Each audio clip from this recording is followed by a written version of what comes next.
Hello everyone, I'm Grandmaster Denes Boros, and today we're going to learn 5 openings and gambits that you should know. First off, the Danish variation, aka the Danish Gambit. So in this line, white gives up another pawn, gave up a pawn already in e4, e5, d4. White is giving up one pawn and gives up another. For what? Well, for extra development. So the normal move here is knight takes c3, but there is an interesting alternative, and that is bishop c4, giving up yet another pawn for active play. C takes b2, bishop takes b2, eyeing up nicely against the f7 and g7 pawns. Also notice that white has an extra pawn in the center, while black has none whatsoever. So no surprise that black goes for d5, bishop takes d5, knight f6. Now here the main line is bishop takes f7, leading into complicated positions, but knight c3 is an interesting alternative. Bishop f7, king takes f7, queen d8, check, so the queen would be in danger, but there's this very nice move, queen d2, takes, knight takes d2, and this leads to a complicated endgame. However, the move I will suggest is a knight c3, defending the bishop and keeping the tension in the position. Takes d5, knight takes d5, and if black is careful here, I can avoid the danger, but if black is unsuspecting, c6 actually already loses the game. Why? Because of this beautiful sacrifice of knight f6 check. G takes f6, queen takes d8, king takes d8, bishop takes f6, and that, surprisingly enough, ends the exchange. In case of black playing king e7, there's this nasty little move of bishop a3, check, and after king takes f6, queen takes d8, wins the lady with a check. It's an interesting variation, and something that is well worth studying, the Danish Gambit. Going into number 2 is the Scotch Gambino. Let's start from the beginning. Again, an e4, e5 opening, as all 5 of is. Knight f3, knight c6, d4, e takes d4, and knight takes d4 would be the straight up Scotch, but bishop c4 is the Scotch Gambit. Immediately attacking the f7 pawn and hoping to get quick development while black is still behind. Knight f6, castles. Still in that pattern, trying to bring in the pieces while black is behind. Knight takes c4, rook e1. Pressing the knight and pinning it. d5, bishop takes d5. A very strong tactical idea, because after queen d5 there's this move knight c3, hitting both the queen and the knight. And none can you capture. The knight can't capture because of the pin, and if you take it, then there's queen takes d5, and white has an extra queen. So here black plays queen h5. Queen a5 is also a move, but here black played queen h5, knight takes c4, bishop e6. Now seemingly everything is fine and dandy for black, trying to castle along, ditching the idea of castling short. However, in comes bishop g5, stopping any ideas of castling. h6, bishop f6. And what makes this bishop move very powerful is the fact that if black were to take, there's knight takes f6, winning the queen. Black decided to go queen f5, knight takes d4. Not really caring about the bishop, saying that in the long run, the attack on the king in the middle is much more powerful. Knight takes d4, king takes d4, queen d5. Now if instead of queen d5, black takes on f6, there's knight takes f6 check, king e7, knight d5 check, king here, knight takes c7. And then you have an a la carte situation where you can choose to win the ah rook or the h8 one. So this is again a beautiful, beautiful position. So that's why black chose queen d5, queen e3. Ironically enough, gf straight again runs into this fork down. Black played queen f5, queen d3, bishop e7. As you can notice, there's always some trickery going on. Now, if takes, there is no fork with knight takes f6. However, knight d6 check is a new fork. Takes, seemingly all is fine, but after queen takes f5, white is just winning the lady, as you can capture the queen. It's under a pin. So black chose to play bishop e7, bishop takes g7, rook d8, knight d6 check, blocking this rook. Rook takes d6, takes, and bishop takes h8, leading to a very, very favorable position. So the both gambits that we've seen so far, the Danish gambit and the Scotch gambit, both relies heavily in a quick development. But the upcoming gambits that we're going to talk about are more focused on getting central control and to put pressure directly on the king. So next up is the Vienna gambit, which is actually the little brother of the king of the kings, the king's gambit. So e4, e5, and instead of going for f4 immediately, white plays knight c3 first, knight f6, f4.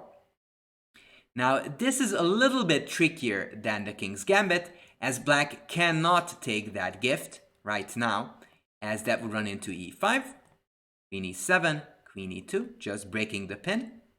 And then the black knight will be forced back to g8, knight d5, and white has a big advantage, as all of black's pieces have to go back to the 8th, which is quite a picturesque position.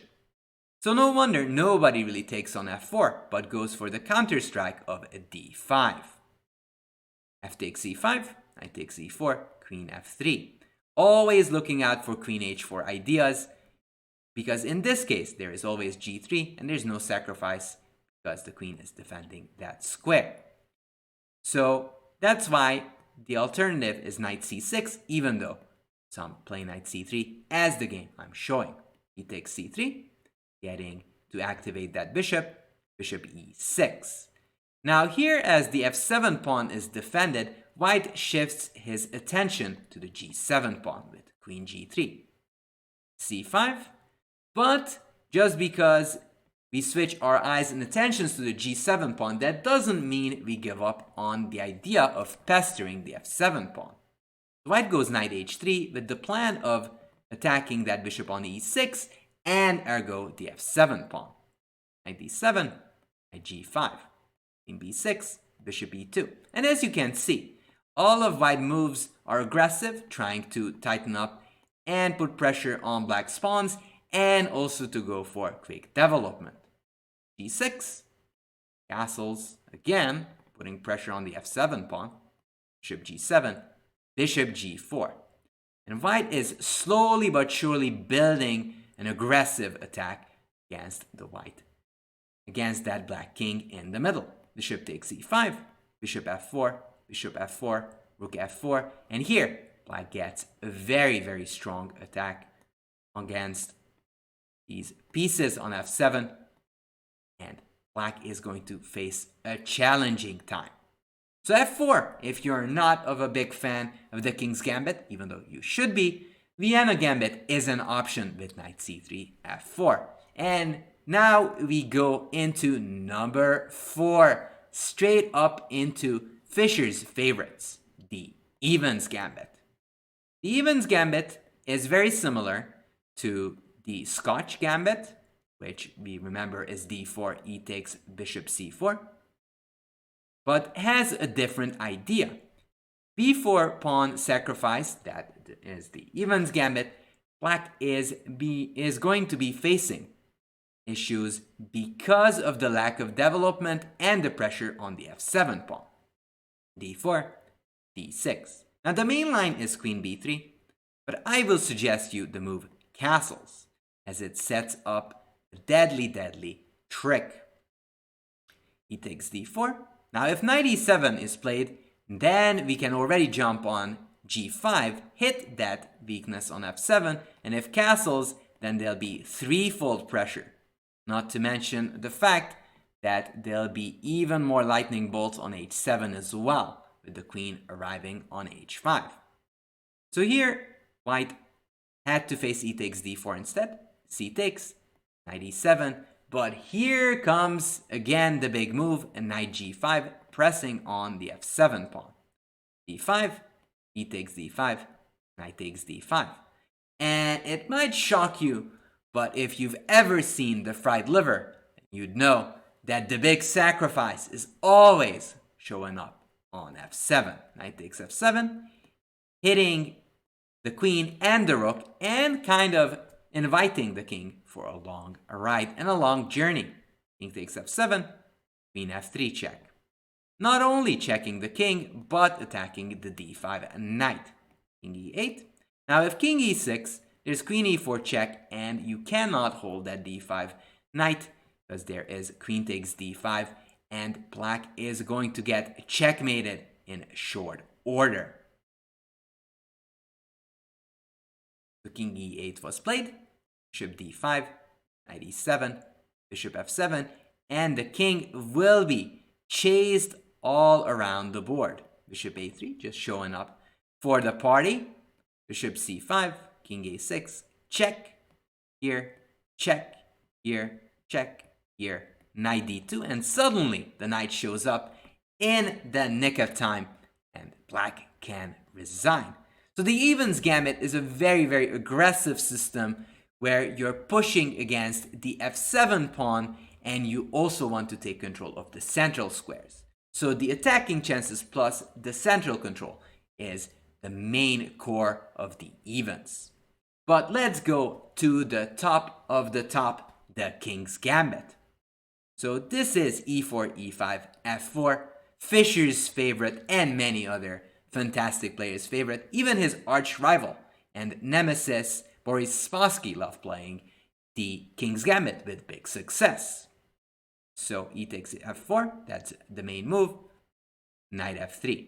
Now knight f3 is the main line. However, bishop c4 deserves a mention as it attacks the f7 pawn and was Bobby Fischer's favorite. Knight f3, g5, just over defending the pawn. Bishop c4, g4.